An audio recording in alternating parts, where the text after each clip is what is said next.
एक रहस्यमय पेंटिंग, एक अनकही कहानी और वो राज जो सामने आते ही सब कुछ बदल सकते हैं। 2024 की फिल्म सस्पेंस और थ्रिल से भरपूर है, जहां हर रंग के पीछे एक गहरी सच्चाई छिपी है। बेहतरीन सिनेमेटोग्राफी, दमदार एक्टिंग और रोमांचक कहानी इसे एक खास अनुभव बनाती है। जैसे जैसे परतें खुलती हैं, फिल्म आपको रहस्य और भावनाओं की गहरी दुनिया में खींच लेती है। वेल, अब और बिल्डअप ना देते हुए चलिए जल्दी से शुरू करते हैं हमारी आज की इस कहानी को।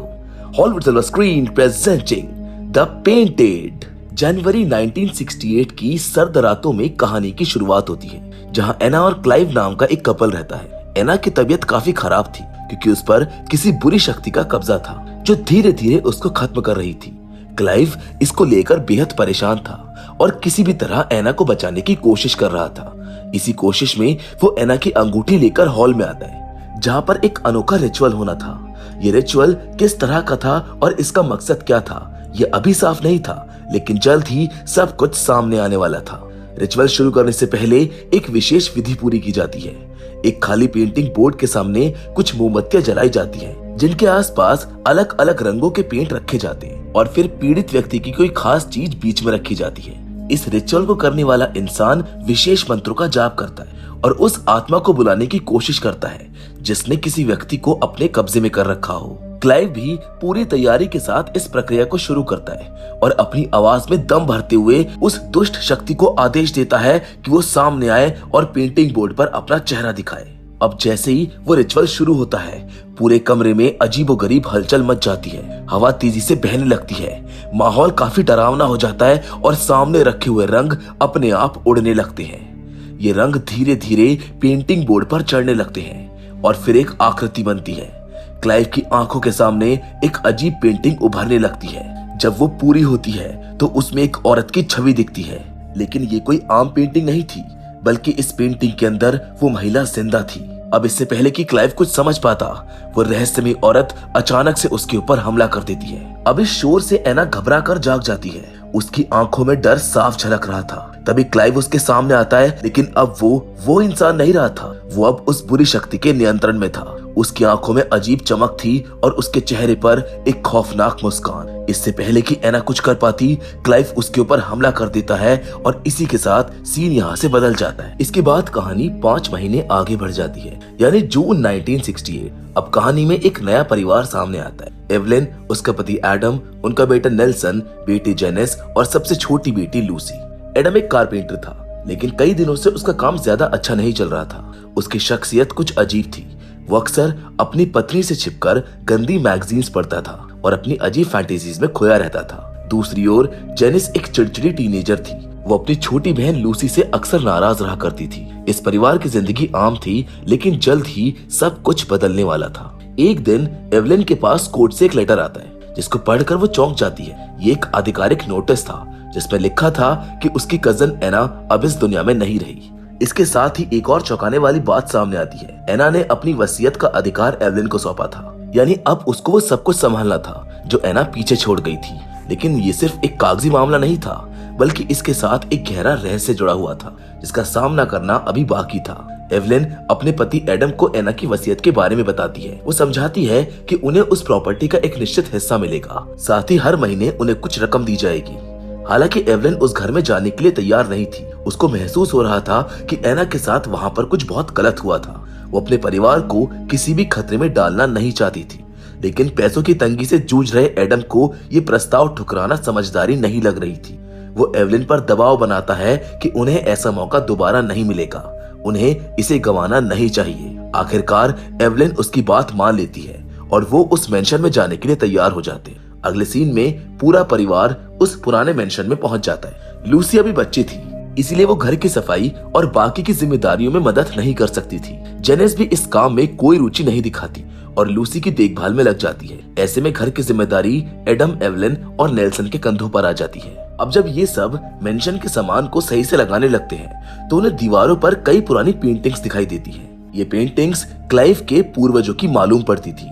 इसी दौरान एवलिन की नजर एक अजीब पेंटिंग पर पड़ती है, जिसमें वही टॉपलेस महिला थी जिसे हमने कहानी की शुरुआत में देखा था। उसे पेंटिंग कुछ अजीब लगती है। जब एडम और नेल्सन भी इसको देख लेते हैं, तो एवलिन इसे घर के एटीक में रखने के लिए कहती है। रात होते ही सब अपने अपने कमरे में सोने चले जाते हैं। एडम एवलिन के करीब आने की कोशिश करता है, लेकिन एवलिन उसको मना कर देती है, जिससे नाराज होकर एडम बाहर चला जाता है और अकेले बैठकर अपनी गंदी मैगजीन पढ़ने लगता है। तभी उसे अचानक किसी की आहट महसूस होती है। वो थोड़ा घबराता है, लेकिन खुद को समझाता है कि ये महज उसका एक वहम होगा। लेकिन अगले ही पल उसे एक नेकेड महिला की हल्की झलक दिखती है। एडम इसको नजरअंदाज कर देता है, सिर्फ ये सोचकर कि शायद मैगजीन पढ़ने की वजह से उसे ऐसा महसूस हो रहा है। उधर जेनिस अपने कमरे में थी, जहाँ एक पुरानी और डरावनी पेंटिंग टंगी हुई थी। उसे वो पेंटिंग इतनी भयानक लगती है कि वो उसको हटाने की कोशिश करती है, लेकिन वो उसे टस से मस नहीं कर पाती। आखिरकार थक कर वो सो जाती है।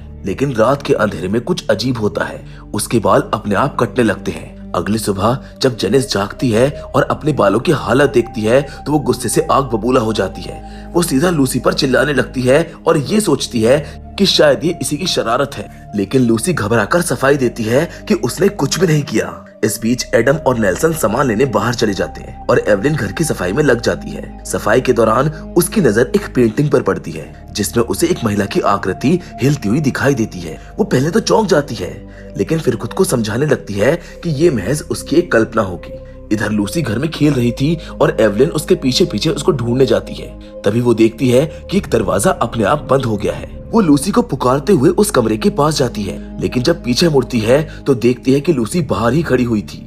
एवलिन के मन में अजीब सा डर पैदा होने लगता है, लेकिन वो इसको भी नजरअंदाज कर देती है। वो ये सोचती है कि शायद वो ज्यादा सोच रही है, लेकिन उसको पता नहीं था कि असली डर अभी बाकी था। एवलिन जब दरवाजे की ओर बढ़ती है तो उसको ये समझ नहीं आता कि अंदर कौन गया था। दरअसल ये बेसमेंट का दरवाजा था जो अपने आप खुला था।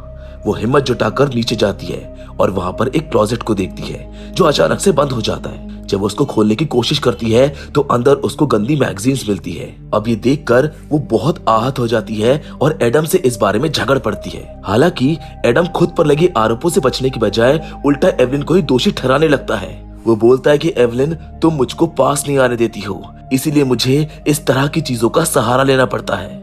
रात होने पर वो सभी सोने चले जाते हैं। जेनिस अब भी उस डरावनी बार्बर पेंटिंग से काफी डर रही होती है, इसीलिए वो उसे एक कपड़े से ढक देती है।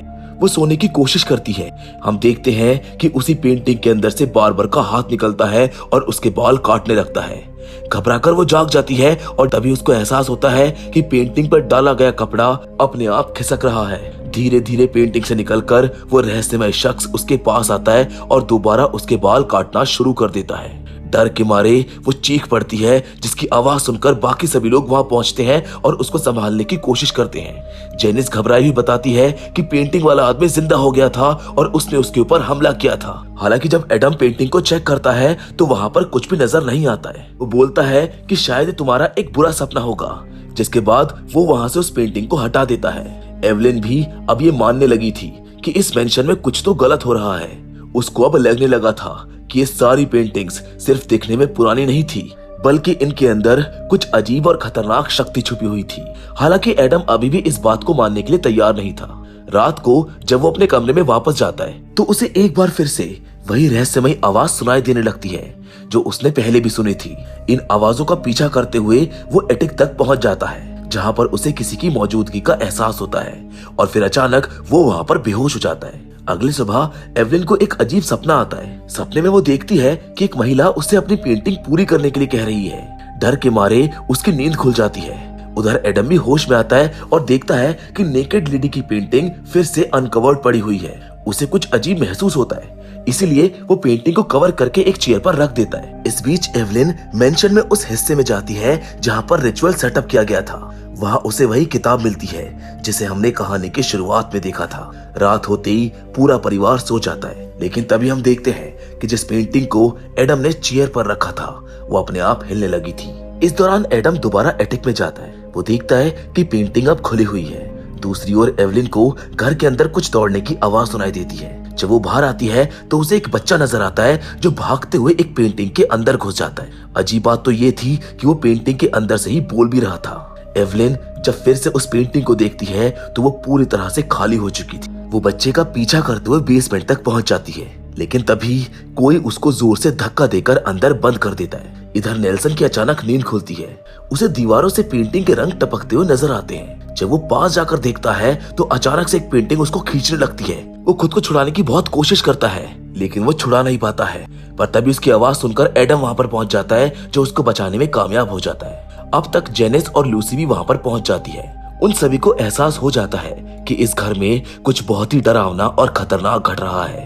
अब सभी लोग एवलिन को ढूंढने लगते हैं, जहां बेसमेंट में उसे वही नेकेड लेडी नजर आती है, जिसको देखकर वो बुरी तरह से डर जाती है। इसी बीच बाकी सभी वहां पर पहुंच जाते हैं और आखिरकार एवलिन को वहां से निकालकर घर छोड़ने का फैसला करते हैं। वो मेंशन को छोड़कर अपने पुराने घर लौट आते हैं। अब इन घटनाओं से एक चीज अच्छी हो गई थी कि इन सभी के रिश्ते अच्छे हो गए थे। जेनिस और लूसी की बॉन्डिंग भी अच्छी हो गई थी। हालांकि एवलिन अब भी बेचैन थी। वो एडम से बात करती है और कहती है कि मेंशन के अंदर कुछ बहुत गलत हुआ था। उसे यकीन हो गया था कि क्लाइव ने सिर्फ एना की हत्या नहीं की थी, बल्कि खुद को भी खत्म कर लिया था। लेकिन इस पूरी कहानी के पीछे कुछ और ही सच्चाई थी। इसी कड़ी में वो उस पुरानी किताब को खोलती है, जिसके अंदर एक एड्रेस लिखा हुआ था। एवलिन उस एड्रेस पर पहुंचती है, जहां पर उसकी मुलाकात एक महिला से होती है। वो उससे द पेंटेड के बारे में पूछती है। जवाब में वो महिला उसको एक पेंटिंग कलेक्शन दिखाती है। इसके बाद वो एक चौंकाने वाला रहस्य उजागर करती है। वो बताती है कि पुराने समय में जब किसी की हत्या कर दी जाती थी तो उनकी आत्माएं भटकने लगती थी। इस समस्या से बचने के लिए लोग उन आत्माओं को पेंटिंग्स में कैद करने लगे, ताकि वो किसी और को नुकसान ना पहुंचा सके। लेकिन इससे एक और समस्या खड़ी हो गई। जो बुरी आत्माएं थी, उन्हें इस प्रक्रिया से एक नया रास्ता मिल गया, जिससे वो पेंटिंग्स के अंदर और बाहर आ जा सकती थी। ये बताया जाता है कि आत्माओं को पेंटिंग में कैद करने की प्रथा 20वीं शताब्दी की शुरुआत में ही बंद हो गई थी, लेकिन क्लाइव के परिवार ने इसको जारी रखा। दूसरी ओर लूसी को घर में अकेले अजीब घटनाओं का सामना करना पड़ता है, जब वही पेंटिंग वाला बच्चा उसे लगातार डराने लगता है। इसी बीच सभी को फिर से वो नेकेड लेडी की पेंटिंग मिलती है। ये देखकर एडम और बाकी लोग इसकी तह तक जाने की कोशिश करते हैं और इतिहास में झांककर क्लाइव के परिवार और उनके डीमंस दूसरी घटनाओं को समझने लगते हैं। एवलिन जब घर लौटती है तो एडम उस पेंटिंग को जलाने की कोशिश कर रहा होता है। एवलिन उसको रोकते हुए कहती है कि सिर्फ जलाने से कुछ नहीं होगा, क्योंकि ऐसी आत्माएं और ऐसी शक्तियां किसी स्थान से बंधी नहीं होती हैं। वो जिससे जुड़ जाती है उसका पीछा करती रहती है। अब इस परिवार के गहरे इतिहास की परतें खुलने लगती है। क्लाइव के परदादा एक रहस्यमय महिला कैसेंड्रा को जानते थे, जिसका अतीत भी डरावना था। ऐसा कहा जाता है कि वो अक्सर उस मेंशन में आती जाती रहती थी, लेकिन एक दिन अचानक उसकी मौत हो गई। उसके बाद इस परिवार में रहस्यमय तरीके से मौतें और लोगों के गायब होने की घटनाएं होने लगी। समय बीतने के साथ क्लाइव के परदादा और उनकी पत्नी एक रहस्यमय आग में जलकर मारे गए, और जिस घर में ये घटना घटी थी वहीं बाद में एक नया मेंशन बना दिया गया। इस परिवार की एक और अजीब परंपरा थी। इन्हें खुद की पेंटिंग्स बनाने और उनमें अपनी आत्माओं को कैद करने का जुनून था। ऐसा करने से वो खुद को अमर समझते थे और एक तरह से स्पिरिट रियल्म और इस दुनिया के बीच आ जा सकते थे। यही कारण था कि ये परिवार पीढ़ी दर पीढ़ी इस डरावने चक्र में फंसा हुआ था। अब एवलिन को यकीन हो जाता है कि कैसेंड्रा भी पेंटेड थी, यानी उसकी आत्मा भी एक पेंटिंग में कैद है। उसे वापस उसकी दुनिया में भेजने के लिए उन्हें उसकी किसी खास चीज की जरूरत होगी, और एवलिन जानती थी कि वो चीज उसको कहाँ मिलेगी। जिसके बाद वो एक बार फिर से क्लाइव के मेंशन में लौटते हैं, जहाँ कैसेंड्रा की आत्मा को एक पेंटिंग में वापस आते हुए देखा जाता है। इस दौरान वो नेल्सन को पजेस कर लेती है और लूसी को अपने साथ कहीं पर ले जाती है। अब एडम और एवलिन इस सिचुएशन को काउंटर करने के लिए पेंटिंग्स को जलाने का फैसला करते हैं। एवलिन एक सीक्रेट रूम में जाती है, जहां पर उसे कैसेंड्रा और क्लाइव के परदादा आइवर के बीच लिखे गए लव लेटर्स और कैसेंड्रा का एक लॉकेट मिलता है। तभी घर की सभी पेंटिंग्स की आत्माएं उनके ऊपर हमला कर देती हैं, लेकिन दोनों खुद को संभालते हुए उन पेंटिंग्स को जलाने में कामयाब हो जाते हैं। जिसके बाद एवलिन बताती है कि आइवर असल में पेंटेड से जुड़ा हुआ था और इसी दौरान उसकी मुलाकात कैसेंड्रा से हुई थी।